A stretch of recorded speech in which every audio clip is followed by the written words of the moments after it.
Okay, so the Bible talks about Jesus as Jesus is our high priest. Bible यीशु के बारे में ऐसे बात करती है कि वो हमारे महायाजक हैं. And to understand the ministry of high priest, you have to go back to the Old Testament and understand what was the role of high priest. और एक महायाजक की सेवकाई को समझने के लिए आपको पुराने नियम में जा करके समझना पड़ेगा कि वो करता क्या था.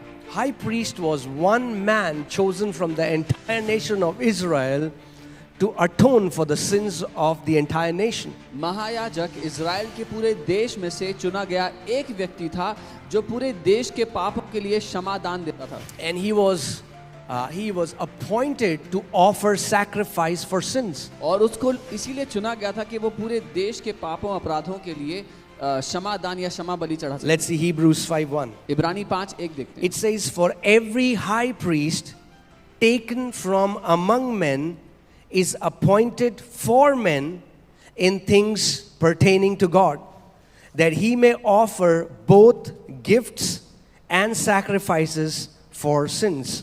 और यहाँ लिखा है क्योंकि हर एक महायाजक मनुष्यों में से लिया जाता है और मनुष्यों ही के लिए उन बातों के विषय में जो परमेश्वर के से संबंध रखती हैं ठहराया जाता है कि भेंट और पाप बलि चढ़ाया करे.